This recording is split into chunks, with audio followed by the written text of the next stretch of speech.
آسانیاں پیدا کرو نکاح کے اندر، تاکہ لوگ جن کے گھروں میں بیٹیاں بیٹھی ہوئی ہیں ان کے نکاح ہو جائے۔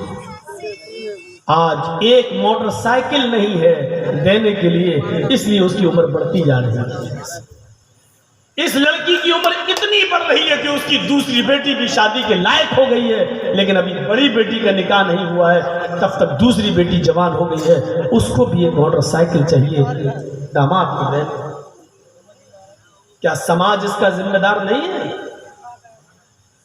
ہر گاؤں میں ایک مدرسہ چلا لیتے ہو، ہر گاؤں میں مسجدیں بنا لیتے ہو، اس کی کمیٹیاں بن جاتی ہیں۔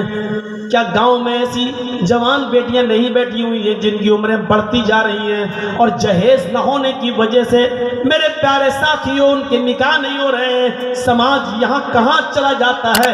یہاں سماج کیوں سوتا ہے؟ ان غریب لڑکیوں کی شادی کا انتظام سماج کے پاس کیوں نہیں ہے؟ ان کا گھر بسانے کا انتظام کیوں نہیں ہے؟ کیا اللہ کے نبی جناب محمد رسول اللہ صلی اللہ علیہ وسلم ساموہک نکاح کا پرچلن نہیں چلایا کرتے تھے؟ یہ تنظیم نہیں چلاتے تھے؟ میرے بھائیو، اللہ کے نبی جس کو جہاں بھیجتے تھے اور کہتے تھے کہ فلاں گھر والوں سے کہنا کہ اللہ کے نبی نے مجھے بھیجا ہے اور آپ کے گھر میں ایک بیٹی ہے، وہ مجھ سے شادی کرانا چاہتے ہیں، آپ ان کی شادی کر دیجئے۔ آپ نے جلیبیب کا واقعہ سنا ہوگا۔ جلیبیب جو شکل و صورت میں بہت زیادہ کالے کلوٹے تھے، وہ جلیبیب جن کی شکل و صورت جو لڑکی دیکھتی نکاح کا پیغام ٹھکرا دیتی اور نکاح کرنے سے منع کر دیتی۔ اللہ کے نبی نے ایک مرتبہ جلیبیب سے کہا، جلیبیب کیا بات ہے، تمہاری عمر بڑھتی جا رہی ہے اور تم نکاح نہیں کر رہے ہو؟ جلیبیب نے اپنی بات بتائی کہ اللہ کے رسول ایسا معاملہ ہے، میں جس گھر میں پیغام بھیجتا ہوں جب لڑکی میری شکل دیکھتی ہے تو نکاح کا انکار کر دیتی ہے۔ آپ نے کہا جاؤ فلاں مدینے کے فلاں گھر میں جاؤ، وہاں ایک بہت ہی خوبصورت ایک صحابی کی بیٹی رہتی ہے، اس صحابی سے کہنا کہ مجھے اللہ کے رسول نے بھیجا ہے اور میرا یہ لیٹر، میرا یہ خط اس کو دے دینا، میں اس میں تمہارے نکاح کی بات لکھ رہا ہوں۔ جلیبیب اللہ کے نبی صلی اللہ علیہ وسلم کا لکھوایا ہوا خط جلیبیب لے کر جاتے ہیں اور مدینے کے اس گھر میں پہنچتے ہیں جس گھر کے اندر ایک لڑکی ہے اور وہ بھی بہت خوبصورت انصاری بیٹی۔ جلیبیب نے اس کے گھر کا دروازہ کھٹکھٹایا، لڑکی کا باپ باہر نکلا، دروازہ کھولا، اس نے کہا ہاں بولو جلیبیب کیسے آنا ہوا؟ جلیبیب نے کہا السلام علیکم۔ صحابی نے کہا وعلیکم السلام۔ آنا کیسے ہوا؟ یہ لیٹر دیا جناب محمد رسول اللہ نے۔ صحابی نے جب وہ لیٹر پڑھا تو اس میں لکھا ہوا ہے حاضی رسالت من جانب محمد رسول اللہ صلی اللہ علیہ وسلم، یہ خط محمد رسول اللہ کی طرف سے دیا جا رہا ہے۔ آپ نے اس صحابی کا نام لکھ کر کہا تمہارے گھر میں ایک بیٹی ہے، میں جانتا ہوں کہ وہ بیٹی بھی بالغ ہو چکی ہے اور تم کہیں نہ کہیں اس کا نکاح کرنے والے ہو، میری نظر میں جلیبیب بہت نیک لڑکا ہے، لہذا اپنی بیٹی کا نکاح جلیبیب سے کر دو، اور یہ میں تمہیں مشورہ نہیں دے رہا ہوں بلکہ یہ میرا حکم ہے کہ تم اپنی بیٹی کا نکاح جلیبیب سے کر دو۔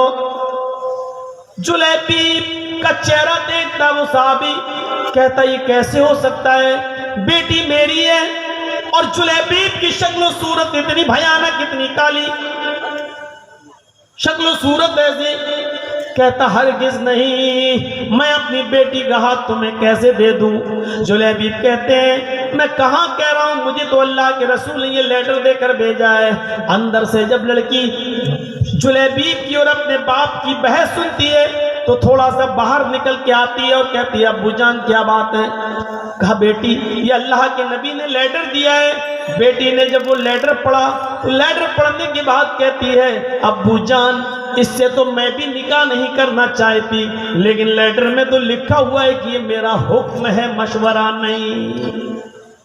اللہ کے رسول کا حکم اگر ہم نے نہیں مانا تو ہماری آخرت بھی برباد ہو جائے گی اور دنیا بھی برباد۔ نبی اکرم کا فیصلہ ہمیں ہر حال میں ماننا ہے۔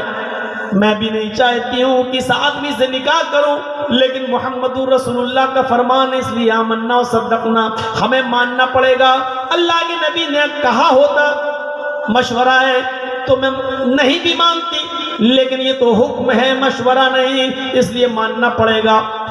باپ نے کہا بیٹی کیا بات کرتی ہو، ذرا اس کی شکل تو دیکھو، اس کا چہرہ تو دیکھو، اس آنے والے کو تو دیکھو، اس کی شکل کی طرف تو جاؤ۔ بیٹی جو جواب دیتی ہے اس کو اردو کے ایک شاعر نے یوں نقل کیا ہے کہ بیٹی بولتی ہے نہیں نہیں، کہا ابو نے بیٹی اس آنے والے کی طرف دیکھ، بیٹی کہتی ہے نہ آنے والے کو دیکھ، نہ جانے والے کو دیکھ، نہ آنے والے کو دیکھ، نہ جانے والے کو دیکھ، دیکھنا ہی ہے تو خط کے بھیجنے والے کو دیکھ۔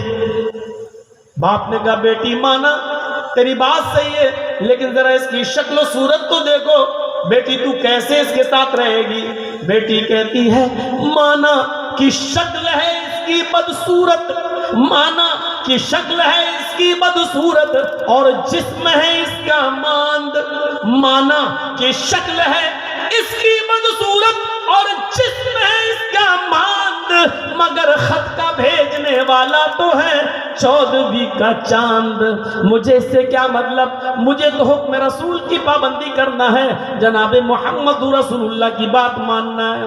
پھر لڑکی کا باپ مجبور ہوتا ہے بیٹی اگر تو تیار ہے تو پھر میں بھی تیار ہوں، میں بھی اپنی آخرت برباد نہیں کرنا چاہتا۔ اور اس باپ نے اپنی بیٹی کا نکاح اللہ کے رسول کے بھیجے ہوئے اس قاصد حضرت جلیبیب سے اپنی بیٹی کا نکاح کر دیا۔ اس بیٹی کا بیان ہے کہ جلیبیب سے اللہ کے نبی نے مجھے جو نکاح کرایا ہے، اس جلیبیب نے مجھے اتنا پیار دیا کہ میری زندگی ایک مثال بن گئی۔ جلیبیب کے ساتھ میرے نکاح میں اللہ نے وہ برکتیں رکھی تھی جس کا تصور ہم نہیں کر سکتے تھے۔ تو میرے پیارے ساتھیوں، حکم رسول دیکھو، شادی کے اندر آسانیاں پیدا کرو، اپنی بچیوں کے لیے بھی اور اپنے بیٹوں کی شادیوں میں بھی آسانیاں پیدا کرو۔ اللہ کے نبی نے فرمایا سب سے بابرکت نکاح وہ ہے جس کے اندر خرچہ سب سے کم ہو۔ حدیث دیکھ رہے ہیں، سب سے بابرکت نکاح وہ ہے، سب سے زیادہ برکت والا نکاح وہ ہے جس میں خرچہ سب سے کم ہو۔ اس کا الٹا مفہوم نکالو تو کیا ہوگا؟ سب سے زیادہ برکت والی شادی وہ ہے جس میں خرچہ سب سے کم ہو۔ تو اس کا مطلب کیا ہوا؟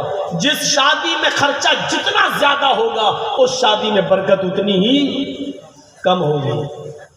آج دیکھ لو بڑے بڑے خرچ کرنے والے اور بڑے بڑے میرج ہال بک کرنے والے، لاکھوں روپے کا ڈیکوریشن کرانے والے، بڑے بڑے میرج ہال بک کرا کے اپنی بیٹیوں کی شادی کرنے اور بیٹوں کی شادی کرانے والوں کو آپ دیکھو گے شادیاں زیادہ دن ٹکتی نہیں ہیں، فوراً 1-2 سال کے بعد طلاقوں کی نوبتیں آ جاتی ہیں۔